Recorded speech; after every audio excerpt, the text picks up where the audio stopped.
So we're just going to do a quick intro of our speakers. Like we said, there are 3 different groups presenting tonight. Each group will present for 15 minutes, and we'll have 5 minutes for Q&A at the end. As a reminder, please just drop those questions in the chat, either the chat or the Q&A, preferably Q&A, and we will make sure that they're addressed. So up first, we have Julie from Citizens, who will be giving a talk on the customer experience of Citizens from soup to nuts. Then we will hear from Erin and Erica from Nuuly. They'll be sharing a little bit more about the making of Nuuly Thrift. We're excited to have them here. And then lastly, we will hear from Patrick of Think Company, who will be sharing more about how to support addiction recovery through user experience research. So we will have a lot of content to get through, and we're excited to have our presenters here today. So without further ado, I will stop sharing and let Julie to take the stage.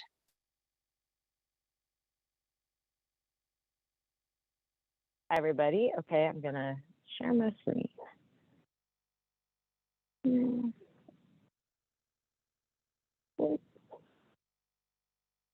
Guys, let's go. All right, here we go. So as Will talked about, I work at Citizens Bank. We're part of the UX group, and I'm going to be talking about a project I worked on for the Wealth group, and kind of actually echoing things that Will had said, how we got to do everything from the process from beginning to end, which I haven't always been able to do.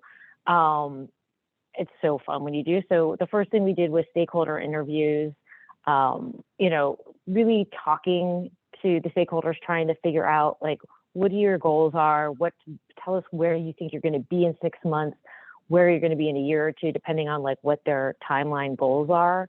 And then also like, where do you think how can we fail? What are things in a year or two from now if we do this great design thinking session, which is the group I'm in charge of, like what comes out of it in the end? And so we start with stakeholder interviews just to like level set, make sure they know what they're going after, we know what they're going after.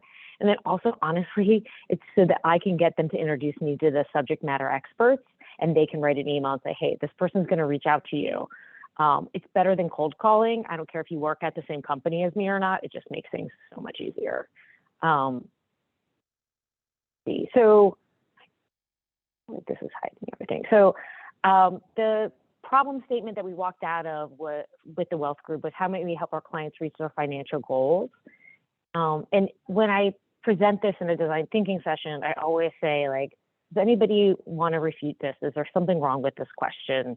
You know, and sometimes it's edited, and actually a lot of times it is, and that's totally fine. Like it is, I feel the entire design thinking process is a give and take with me and the business partners and the people in the room. Nothing's perfect. You plan all you want, and it's life. Things happen, and so that's the exciting part, is you never know really where you're going to end up, I think. Any questions so far? Nothing yet, but a quick plug that if anyone does have questions, just type them in the Q&A and we will answer them afterwards. Thanks, Julie. And again, as Will said, like we have this amazing opportunity we can do research ourselves, but we also have a research team. That's what they do.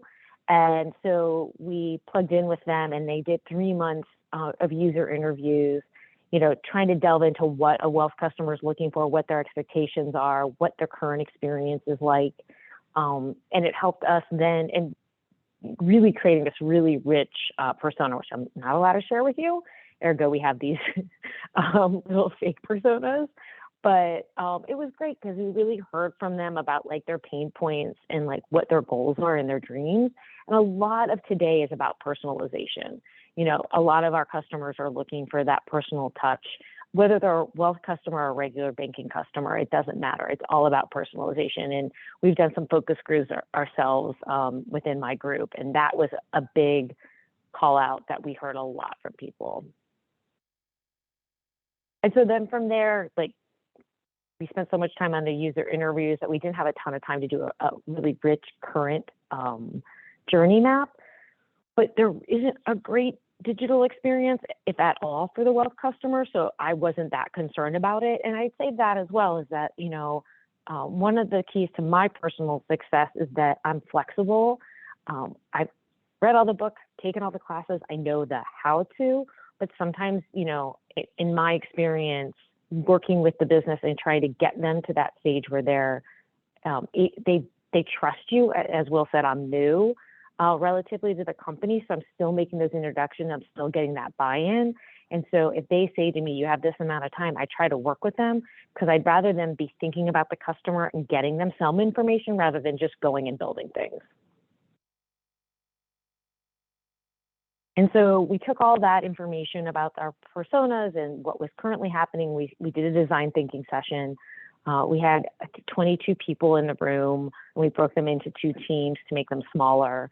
I had a bunch of facilitators helping with the groups as I did the overall facilitation. But as you can see here, we had people talking and thinking and whiteboarding and Post-its and everything. And it was just really great. And when they were done, they came out with 2 paper prototypes that we then tested with customers. And on the far right, you see we're actually testing in the room. We had 2 people from one team switch over to the other team, and they each tested the prototype that they created. I'm seeing something in the chat, but I just want to make sure. Am I missing anything, or we're good? You're good, Julie. Okay, Okay. good. Okay. Yes. Okay. Cool. All right. And so again, I wasn't allowed to show this. I had to blur a bunch of stuff out, but so sorry about that. But this is a user interview we did, which was it's just so fun talking to actual customers and hearing what they have to say. There were some surprises, of course. We had created a pre-customer experience, and they were they were not comfortable sharing information about themselves with us until they actually met with our advisors. And this was 50 plus customers, and so that's the kind of feedback we got. So we knew that in our pre-experience, we didn't need to actually have that aggregation of accounts. And then there were some other surprises, like something that we had put on the page just to fill in the space was this marketing piece that was really about personalization that everybody loved. And it just really called out that personalization, how important it was.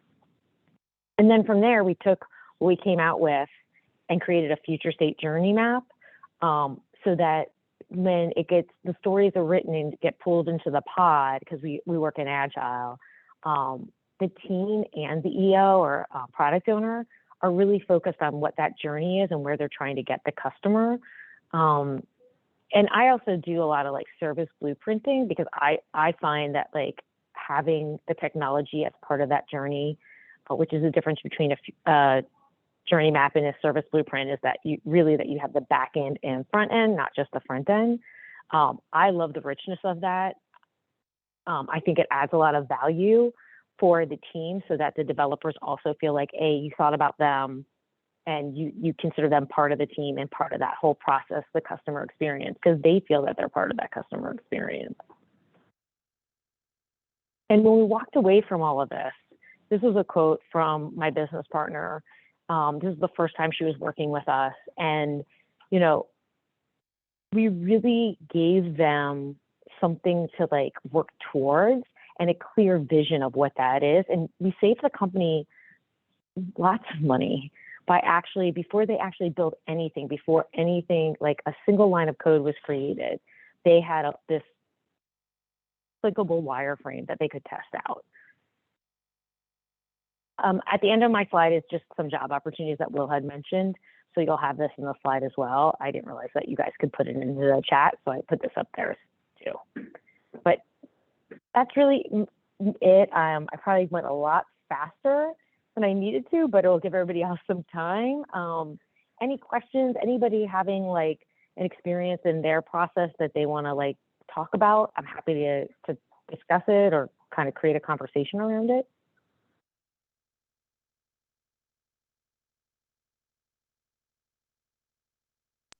Thank you, Julie. This is awesome. So I see one question in the chat, and it is, how did you / the team prioritize the opportunities and ideas uncovered when making the future state map? So how did you prioritize opportunities? So in the design thinking section, we did that. We taking the pain points from the like low fidelity journey map and the user interviews we did. We pulled those together into the design thinking session, and in there we voted and said this is what we're going to actually prioritize into the future state, and that's how we ended up there. There's so much missing from the experience. A lot of things that even were like third or fourth tier actually were pulled in to even the MVP, but that's like we knew what we had to get to first, and the clearest part was really just showing the account information because they didn't even have that. Nice. And we have one more question. I actually have a quick question. So I'm actually, working on convincing my stakeholders to kind of get buy-in on user interviews because we've never really done like user testing. So did you have to do any kind of like convincing or pitching to make this happen, or was it already built in? No, I actually didn't. Our personas were like 7 years old. So they were so outdated. The product owner knew that there wasn't a lot of argument to have about like the need for it. And we also needed to do that current like journey, even though it was sort of high level, it still took time. So between that and a bunch of other like business issues, blah, blah, blah, getting the team together, all this kind of other stuff. We had the time to actually build out those personas. We could have taken 6 months to build the personas, and the research team probably would have preferred that, but we were given those 3 months. But there are a lot of times, I will say, where I don't get buy-in about the persona. And the way I talk to them about it is, especially in banking, it's so hard. A lot of the business partners are like, but I use our products. And what we try to explain and show them, and I really pull my business partners I've worked in the past who have seen the success of using their personas, who have seen like the value in it. I've brought them to the conversation to help, because it's like if you're talking to a business person and you're a business person, there's a lot more buy-in than somebody they don't really know, especially since I'm new. And the other part that I really did with one business partner who was just like, my boss has no buy-in in this. He says we don't use them. And I was like, well, that's everyone's problem. And I said, that's everyone's fault. That if the UX designer and the product owner are not pulling up that persona every time a new sprint starts and saying, guys, just as a reminder, this is who we're designing for. This isn't for us. We might be customers, but we're designing for this persona. Then everyone's losing, and it is a waste. You shouldn't make them if you're not going to use them. And that's probably one of the best ways of using them, is pulling them into your sprints. That's great. And that actually rolls into another question we got in the chat about personas. What are some of the attributes you focused on in your personas, and how did you validate them with data? You know what? I should know that question. And I actually asked the research team to send me all that information and some interview questions. And I had a crazy day and totally forgot about it. How about if I backtrack into it later and I can send an email to the PhillyCHI group, and you guys can send it to everybody else. That sounds great. And I think we have time. Do we have time for? Yeah, we have time for another question. So this was more about well, I'll just read it. I'm excited to see the testing with the paper prototypes. I'm on a team that has a history of going quickly to high fidelity. Do you have any advice on bringing people on board with the usefulness of lo-fi testing? I mean, you're in the room, you have the low fidelity, and you test them. We've actually brought people in to test them with too. Not like either people who weren't in the room, or we've actually taken them out. I've gone to malls with paper prototypes before to test with people pre-COVID. So like they're different. Those are really great ways of doing it and still keeping them useful and quick. But one of the things that we have started doing for that quick flip over is that overnight we take those paper prototypes and make them into low fidelity wireframes, so that when we are going into that user testing in the next day or two, we actually have low fidelity wireframes. So I don't know if, I think I don't really, with that as being a goal I had for 2022, it's not really helping you in your cause, but that's what we're doing. Makes sense. Yep. And we'll just ask one more question and then we will move on to our next speaker. And it is, how big was your UX and UI team for this project? Let's see. We had 2 researchers, 2 UX designers, 2 UX UI designers, and me. And I don't, oh gosh, sorry. This is really early on at my time at Citizens, not that early, it was like 6 months ago. So I've been there a year and a half, and our UX team got pulled into their actual real day jobs. So I ended up finishing up the wireframes for them. Awesome. And that's, yeah, we answered all the questions. Thank you so much, Julie. Cool. Thank you guys so much. I love what I do. It's great to be here, and it's great to be a part of PhillyCHI. I really love what you guys do. So thanks for having us, and keep it going. Thanks, Julie. So now we will invite Erin and Erica to turn on their cameras and share their presentation about Nuuly. Hi, everyone.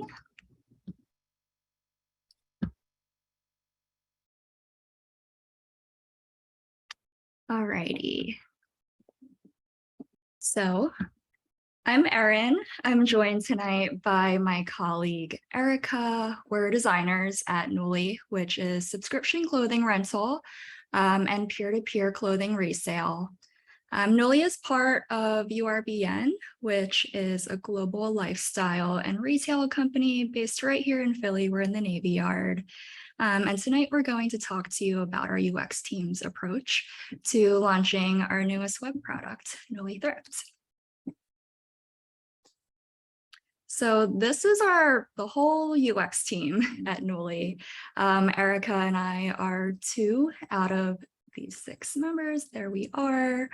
I'll stress that we work very collaboratively across our whole digital ecosystem, which we'll really dive into during this presentation.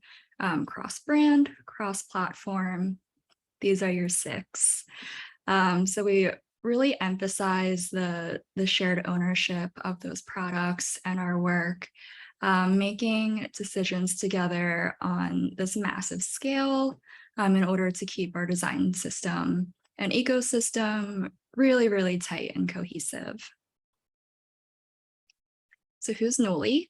Nuuly is a place for people who love fashion and are exploring how to wear, buy, and sell in ways that are better and gentler for the planet. Our experiences are all about providing our customers the tools to participate in fashion in more sustainable ways. So we introduced our subscription rental program where we wanted to inspire our customers to really adopt renting into their lifestyle and be creative with what they're wearing every day, not just special occasions. So to paint a picture of our little Nuuly world, I'm going to take everyone back to 2019 when we designed and implemented a net new website. And this was a pretty special opportunity, being able to start from scratch. We have a brand new brand, brand new experience. And with that opportunity, we designed a design system in parallel. And the benefit of that was that it allowed us to make really deliberate decisions and setting up our brand new product to scale for the future very well. I'll call out that while we had this design team going with, or design system going with our design team, our dev team was also building out a core component library that matches our design system and code. So in that same way, they were able to build cleaner and leaner. And I'd say that shared advocacy between our design and dev teams was so valuable in how we would talk about designs and how we would think about them moving forwards. So after launching the site, we rolled right into our iOS app. This is where that design system was really proving itself, proving its value. It's important to us that we keep these two experiences going from web to app as close as possible, so there wasn't any discrepancy or any missing content or pieces of the experience if you were using it from one platform to the next. However, we respected familiar platform conventions like the tab navigation you see here is gestures that are really familiar on mobile, so that the interactions felt really easy to use and intuitive.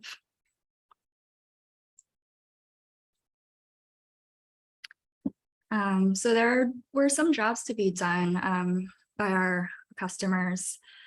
Our UX research revealed that customers wanted to be fashionable, experiment with their clothing, but they wanted to own less and be more circular in the way they were consuming clothing. And they also wanted to be a little bit nicer to their bank accounts. So what that meant for us, in order to fulfill those jobs to be done, to fulfill those motivations, we introduced Thrift, which is our community resale platform, providing customers another tool in which they can extend the life of their clothing. So ultimately, Rent and Thrift are symbiotic businesses with resale, fully completing the circular brand. So we needed to serve two user groups here for Thrift, buyers and sellers. A native app was great for generating listings you can publish right away from your device. So our priority was getting that platform up and running and building out our seller community. So we hit the ground running on an iOS app. Looking here, you'll notice that Thrift is very familial to Rent. And that's because we built it with our existing design system. This was super beneficial for our users. The familiarity of the design patterns, the interactions between Rent and Thrift increased usability with both platforms. There's this expectation of where things would live, how things would behave. And on top of that, it helped to build brand trust and recognition. So we launched the MVP of this app in October 2021. And now look at that cute little family of Nuuly products. So you can see things are looking really cohesive, which is awesome for customers, awesome for us as designers and developers. We don't have to reinvent the wheel, minimize our decisioning, and can easily maintain across products. So what's next here? I'll hand it off to Erica to take us through.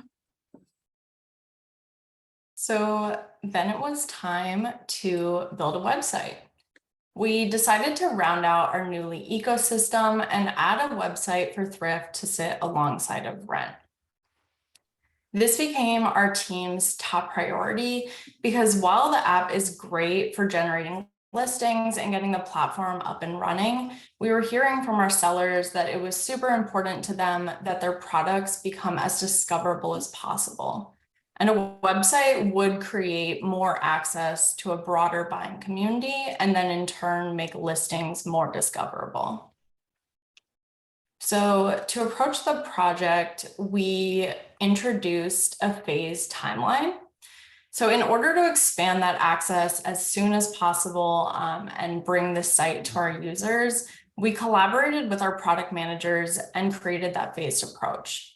So first, we would launch a browse-only version of the site that launched in May of 2022 to help generate interest and exposure to products while still encouraging users to download the app to make those purchases. And then the next phase of this project would be a buy phase, where we would be able to introduce features like cart, checkout, order management, and in turn create more buyers, more sales, and hopefully happier sellers. So how do we get started? Since we had just launched the Thrift app and we were lacking extensive analytics and quantitative data, we set off in collecting other insights and collaborated with our Nuuly customer insights team and URBN UX research teams to conduct a seller study and a buyer survey. We performed competitive analyses across experiences in a variety of industries, from resale to fashion, property rental, banking, and more. We had conversations with subject matter experts from our teams, and we were reviewing the customer feedback that was coming in from the app real time to our customer support team to help really shape what that web experience would be. Also, since we were facing a pretty aggressive timeline, we luckily had a strong design approach to help guide us through the design.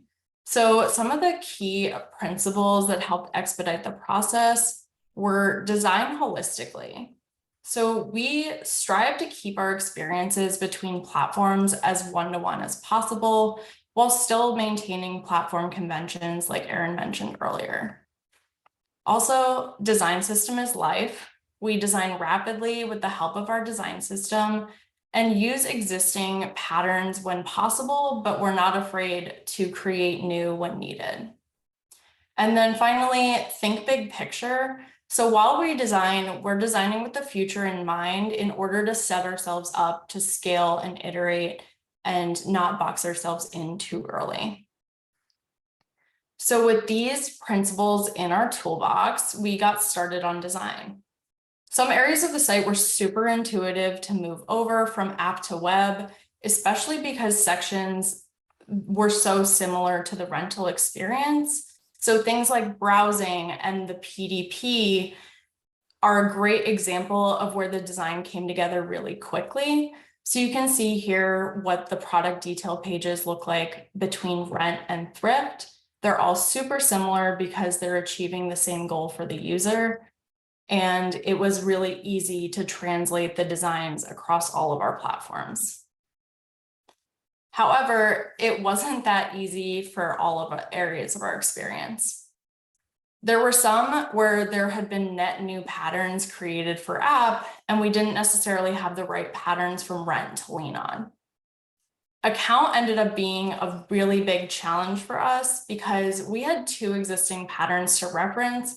We had the rental web space and the thrift app space. Rental web couldn't extend the way that it needed to for thrift, and the thrift app patterns didn't feel appropriate for web.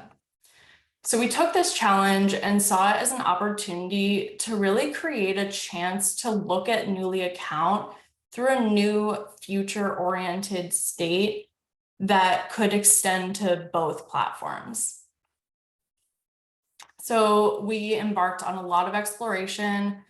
We did competitive analyses, analytics reviews, IA exercises, wireframes, stakeholder discussions, and really examined all of the sections across rent and thrift that could be shared or things that were unique. So things like account settings and maybe in the future, things like rewards. We looked at multiple design directions, from keeping rent and thrift as fully separate designs to separate spaces with shared designs to one mega account that was shared for all rent and thrift users. And then ultimately, our solution was to have rent and thrift use the same design, but be able to support different functionality. So they would live in separate spaces, but share all of their core foundations. This meant that we could share sections in the future if it felt appropriate, but still create things that were unique to both spaces. And it really allowed us to have a lean code base, lean design system, and it will help minimize design decisions for future iterations. Because if we're creating something in one account, we won't have to design it twice. So you can see the final design solution came together with something like this, where we re-architected the navigation of the account and took this sidebar approach that will extend to both rent and thrift, where the experience will be visually one-to-one in the future. So this will be implemented for the thrift launch, but will eventually extend to rent in the future, and will provide more scalability, easier access and design for our team, and also will be easier on our customers if they do have crossover between both of our brands. So to wrap up, our team is really proud of our commitment to design holistically and collaboratively. And this all really couldn't have happened without our partners across many, many disciplines at Nuuly. And to reiterate, our design toolbox allowed us to design holistically, keep our design patterns close, providing the full experience for our customers, no matter the platform. Design system is life, design quickly and consistently, and think big picture. Be deliberate in building out our long-term vision while serving the larger ecosystem. So by leading our work in this way, we're really pleased that we've set up this whole family of Nuuly products that are ready to scale and evolve with time. And so that we can keep releasing really delightful experiences for our customers. So thank you everyone for listening. Here's some of our info. And we also have a code for you all right here. Feel free to screenshot for a little bit off your first month of Nuuly rent. Awesome. Thank you, Erin and Erica, and love the custom code for PhillyCHI. So we have some questions here that came up in the Q&A. First of all, did you include any visual signifiers to help users quickly recognize whether or not they were within rent or thrift, since they both use the same design system? Yeah, I'll take that one. So within our app spaces, it's a small nod, but the app icons are actually inverted colors of each other to hopefully create that recognition for users of the two of them being separate. And then we do have the rent and thrift words appended to our logos. So also a subtle change, but you can see the difference in the main navigation when you're going between the sites. Anything to add, Erin? Perfect. In what ways did you consider accessibility in the timeline of evolving your system? I'd say that we really tie in accessibility through the design process in parallel. It's very truthfully at times, it can be an afterthought for designers or teams, but I'd say like from the ground up with our design system, it was always like tested with color contrast, making sure the type sizes are fulfilling. Missing my words, I've just talked too much. Fulfilling accessibility guidelines. And beyond that, like the visual accessibility, we're constantly talking to our developers and making sure that we can make it accessible for keyboard users and all the behind the scenes. Awesome. The person who asked said, great answer. What platform do you use for your design system? Figma or something else? So we are currently still using Sketch, but we are in the process of transitioning our system over to Figma this year. So soon to be Figma. Nice. Is the Thrift app only for iOS or is it also for Android? And did you have to make any considerations designing for Android? It's iOS only for now. We just have the larger user base there. Not saying that Android is off the table, but yeah, iOS for now. Cool. Did you build your design system and components from scratch? And if yes, how has that process been? Yeah, we did build our design system from scratch.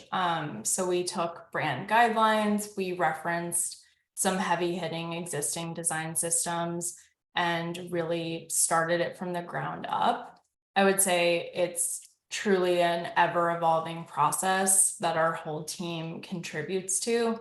We're constantly making decisions on things to sunset, things to expand on.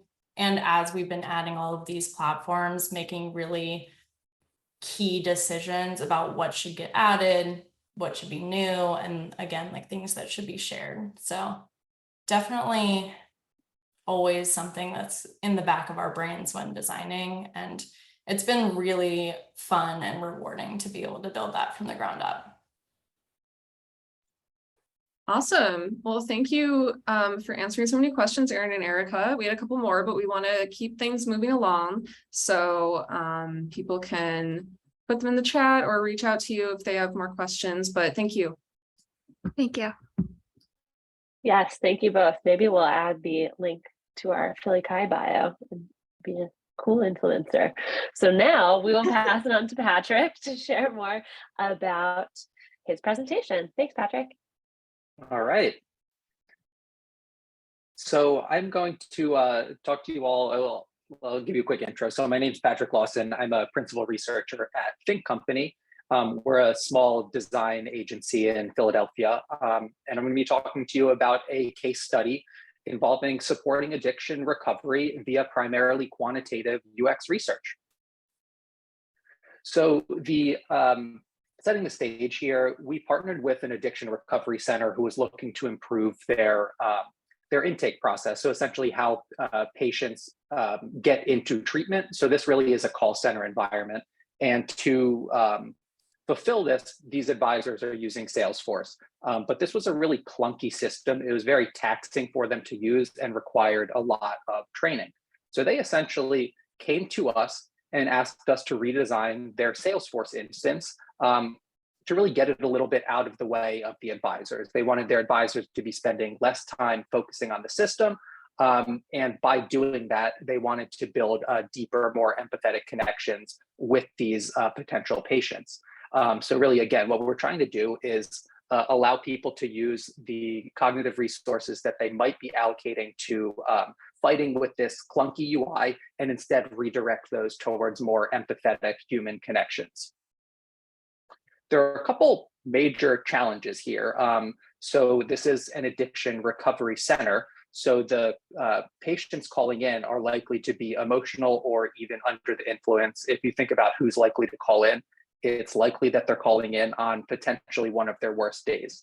So they'll have a lot that they want to get off their chest, and that might just come out as a stream of thought.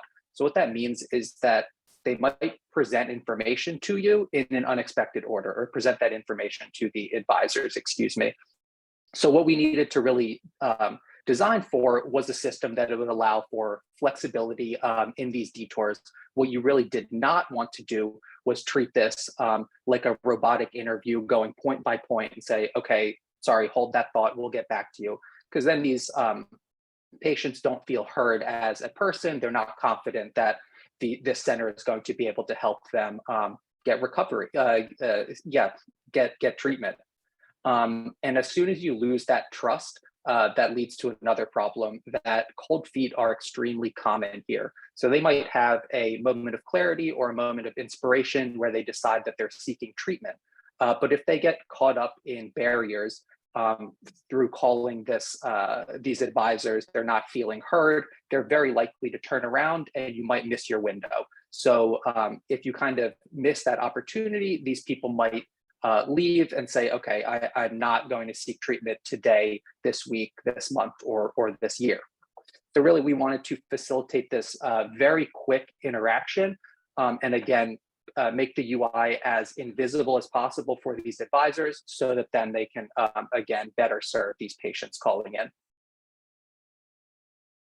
So there are three main phases to this project. We had qualitative research, quantitative research, and then the actual platform design itself. Today, we are going to focus on the quantitative side of things, and then specifically these three methods that we used to support the redesign process. These are the SAS, NASA TLX, and keyboard level models. I will go into that in more depth in just a moment. Before we get to those, though, we needed to really inform our methods. We needed to know what methods would be most appropriate. And to do that, we did some qualitative research in the form of contextual inquiries. We brought our entire team over to the call center, and we had them sit side by side with these advisors listening to calls. And essentially what we learned was we thought we were going in there to do a relatively straightforward redesign of Salesforce. But what we found out was that there was this incredibly complicated ecosystem of tools that these advisors were relying on to complete this intake process. So that really expanded our thinking and informed the methods that we would want to use. So we landed on these three methods, the first being the system usability scale. This measures perceived usability. One of its strengths is that you have easily defined acceptability ranges. So you get a score output and you can say, yep, that's good or that's bad. And then you can also compare these scores across the board to your competitors. The drawback is that it only works for a single system. It is the system usability scale singular. So that's why we kind of looped in the NASA task load index. It is a measure of perceived cognitive load. So that's essentially the mental resources that are required to complete a task. And it is great for ecosystems. It can measure a whole suite of tools. One of its drawbacks, however, is that it is kind of self-referential, so it doesn't have these standard acceptability ranges like the SAS might have. And then lastly, we selected this keyboard level model as a way to measure the UI time costs, which was, again, one of our stated goals. Some benefits here that this is entirely objective. You don't even need participants for this, you just need a UI. However, because you have no participants, a drawback is that it can't tell you what the typical or average use might look like. However, together, we felt confident that these three methods could really give us the information that we needed to successfully redesign this system. We'll jump right into the SAS, again, the system usability scale. And on the left, you can see the SAS scores plotted on the x-axis and the percentile rank plotted on the y-axis. So it's very easy to find your SAS score and see where you stack up with respect to all of the other systems that have been measured using the SAS. So how you would read this is that a SAS score of 68 places you in the 50th percentile. So 50% of systems would score higher than you and 50% would score lower than you. And then on the graph on the right, we see where some common tools stack up in terms of their SAS score, with Google leading the way and Excel and electronic health records kind of being on the tail end of that of the score ranges. So we went ahead and we measured these SAS scores here. They were not phenomenal. The SAS was 61, which is the 33rd percentile, coming in a little bit ahead of Excel. And you might be thinking, well, that sounds not so great, but you also need to consider the complexity of the system. So for instance, if you look at Excel, I doubt many people would say Excel is a terrible product. Some might, but it is an industry leader. And really what we need to think about is the complexity might drag down the SAS scores. So in that sense, it really is natural to sit around here, whereas Google is so simple and straightforward that it makes sense that its SAS score would be so high. Next, we move to the NASA task load index. Again, this is a measure of perceived cognitive load. It measures this across 6 different dimensions. Pictured here, what we found was that effort and temporal demand were especially high, with mental demand following close behind. So what that tells us is that advisors are requiring a lot of cognitive resources in order to perform the intake process properly. And this tells us we should be thinking about cognitive load. Cognitive load has three components. Apologies for getting a little into the weeds here. There is intrinsic load, which is kind of the irreducible complexity, the inherent difficulty of something. Not much to be done about that, unfortunately. So we'll focus on ameliorating the other two. Germane load is really associated with learning new information. So any effort that's associated with getting up to speed with something. And a lot of this germane load we found out was associated with advisors not knowing what their next best step would be. There's a lot of forks in this intake journey, and new advisors might not necessarily know what to do next. So the way that we supported that was to introduce this next best action feature to really say, hey, it looks like you've completed this step. Some good ideas for next actions might be, here you go. Next, there is extraneous load. This is a cognitive load that's not associated with the task itself. So this might be associated with tool swivel. So we saw that we have this big, complex ecosystem of tools, and bouncing around from one to the next is very effortful and complicated. So really, to start reducing this extraneous load, we wanted to try and integrate as many of these systems as we could into the core Salesforce instance so that people are not turning to Excel sheets to post it on their monitor or their colleague across the hall to get information, and try and bring all of this into a centralized location. Next, the third of our quantitative methods was this keyboard level model. And this was, again, done to measure the time costs associated with the UI. So again, if we're thinking back, we're really trying to reduce the UI demands, how long people are spending interacting with the UI, so that they can redirect that towards focusing on the patient and improving their experience, trying to get them treatment for their addiction. And essentially how this works is some peer-reviewed papers have published common actions listed here and the associated time cost. So essentially all we have to do is go through the UI, identify the common actions that are used, and count how many instances there are. And by doing that, you can get a relatively accurate estimate of how long it takes to navigate through any particular UI. So that's exactly what we did. First, we took a look at how long it would take to complete all the fields in a form. These are listed in red versus the minimum fields in the form to pass the validation requirements. These are listed in blue. And then we did this for each of 12 important journeys in the intake process. And we have completion time on the vertical or y-axis there. You'll notice these red bars are much taller than the blue bars. And what that's telling us is that completing all of these fields is taking almost 7 times as long as completing the minimum fields. So that's problematic.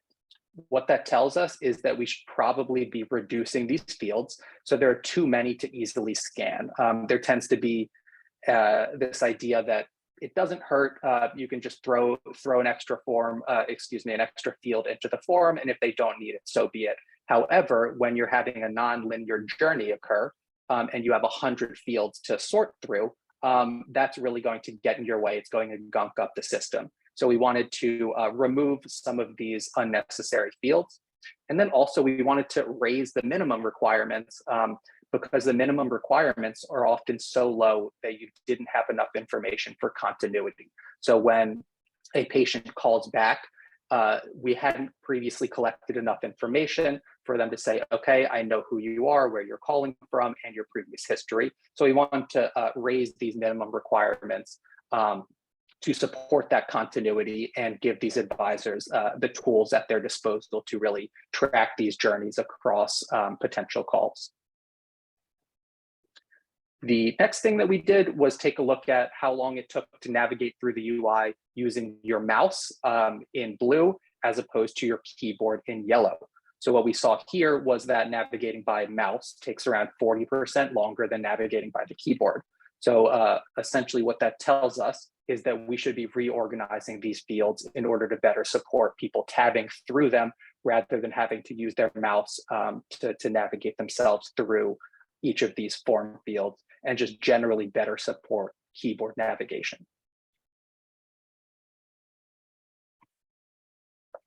All right, so not only did we want to kind of analyze these data and kind of help inform the design system, we wanted to give them a leave behind, which was this continuous improvement plan, so that they could continue this data collection, continue doing this work after their engagement with us had ended. This consisted of two parts, a KPI analysis plan and data collection guidelines. And KPI is key performance indicators. We broke these KPIs down into 4 sections. On the left, we have the system related KPIs. Those are the values that we just went through, the SUS, the NASA TLX, and the UI time cost. Then we also had a section for performance, including things like the abandoned call rate and the conversion funnel. Then there are some advisor-centric KPIs. And then finally, there are some patient-centric KPIs like the Net Promoter Score and patient satisfaction.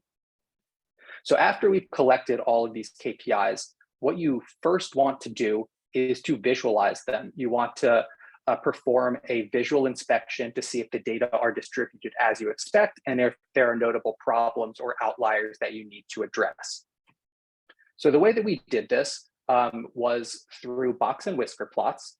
For those who are not familiar with box and whisker plots, the X in the middle represents the average value, and then the 3 lines making up the box, moving from bottom to top, represent the 25th percentile, the 50th percentile, and then the 75th percentile, respectively. And we've overlaid the target value. So what we can say here is that while the average abandoned call rate is below their target, that's a good thing. There's this really long tail. So there's a lot of outliers. And what that tells us is that these bad days are more common than they would like to be. So that's an immediate action item, is how can we reduce these bad days and reduce the abandoned call rate. After you've done this visual inspection, your next step is going to look at the relationship between variables. You don't need to digest this entire table. This is a correlation matrix. So what we've done here is we've looked at all of the KPIs and their relationship to all of the other KPIs. And we've only included KPIs here that meet specific criteria, namely being statistically significant and having a correlation strength above a certain threshold. I'll only call attention to one value here, the correlation between the Net Promoter Score and the ABN percent, which is the abandoned call rate. So then the next step here is to plot these relationships in a scatter plot. So here on our y-axis, we have the Net Promoter Score, and on our x-axis, we have the abandoned rate. So what we see here is that as the abandoned rate gets higher, the Net Promoter Score tends to go down. You've probably heard that correlation does not imply causation.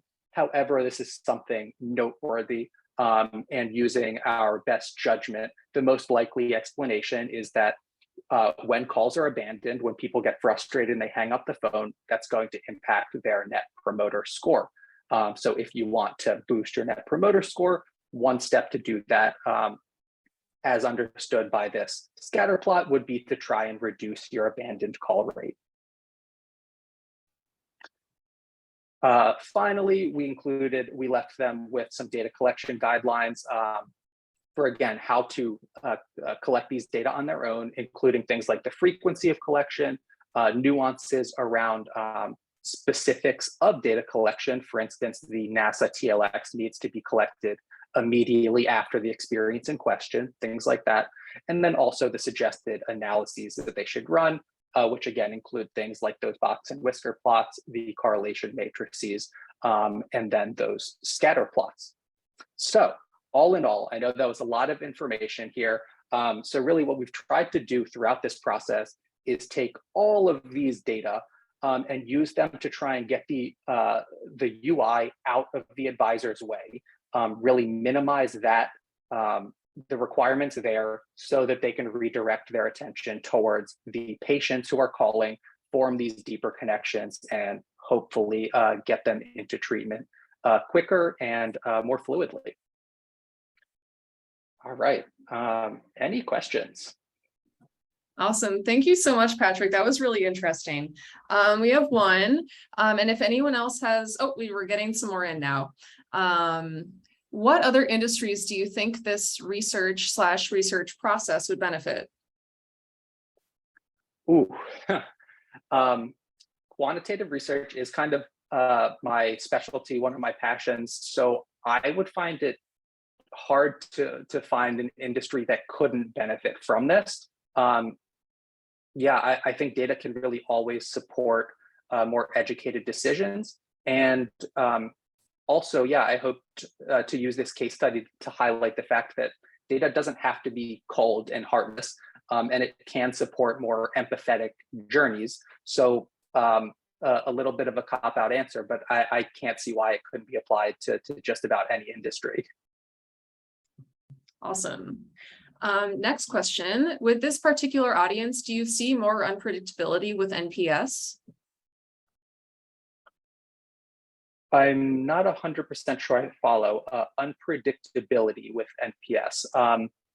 Yeah, NPS has some criticisms, which are valid. I would say that we did not collect the Net Promoter scores, and there may be some better tools to approximate how satisfied users are, patients in this case. But no, I think it's a data point that they already had. They had a large body of data, and it made sense to leverage everything that we had in this case, including using NPS scores. Will, I'm not positive if I answered that entirely. Was that how you intended it?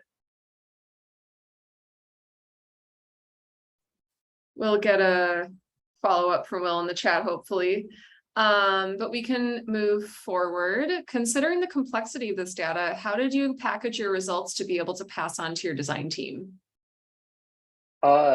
Yeah, so generally those were done through meetings.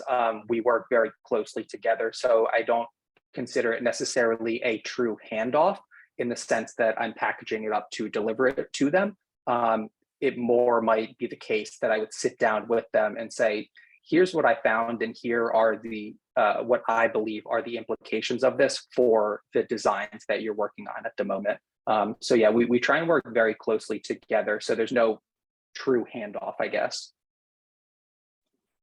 Got it. Let's see here. We actually got a lot of questions in.